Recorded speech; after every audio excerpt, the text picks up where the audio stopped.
आगाह कयो खे लाड़काणो में ॻोठ माई मकोल भरिसां पारो अबड़ो में पानी की खड में विझंदे 3 ॿार बुॾी विया आहिनि। अफ़सोसनाक ख़बर है लाड़काणे में अवां सां शेयर कई पिया माही मकोल भरिसां ॻोठ पारो अबड़ो में पानी की खड में विझंदे 3 ॿारड़ा बुॾी विया।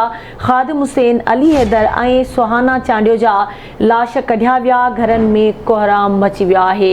अफ़सोसनाक ख़बर है नासिन अवां सां शेयर कई पिया। इन हवाले सां तफ़सील मालूम कंदासीं। लाड़काणे में आवाज़ न्यूज़ रिपोर्टर रशीद समोसा सां लाइन ते मौजूद है। रशीद, कहिड़ा तफ़सील आहिनि अफ़सोसनाक वाक़े जे हवाले सां आगाह कजो। जी बिल्कुल गज़ाला, मई मकोल भरिसां ॻोठ पारो अबड़ो में पानी की खड में 3 ॿारड़ा विझंदे बुॾी फौत थी विया आहिनि। ॻोठ पारो अबड़ो जा रहवासी आहिनि। 7 सालनि जो अली हैदर चांडियो आहे ऐं 6 सालनि जी सुहाना ऐं 5 सालनि जो ख़ादिम चांडियो आहे।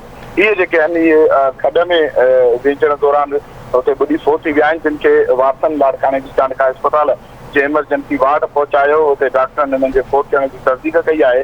इन ई हवाले सां हुन ते जेके वारस आहिनि उन्हनि सां असांजी ॻाल्हि ॿोल थी आहे त उन्हनि जो चवणु आहे त खड में विझण विया 3 ॿारड़ा ऐं हुते बुॾी फौत थी विया आहिनि बीच ते। ऐं हिननि जा जेके लाश आहिनि वारसनि लाड़काणे जी चांडका अस्पताल जे इमरजेंसी वार्ड सां खणाए उते ॻोठ रवाना थिया आहिनि ऐं ॿारनि जा लाश घर पहुचण ते कोराम मची वियो आहे। जी ठीक है रशीद, वॾी महिरबानी अवां जी तफ़सील खां आगाह करण लाइ।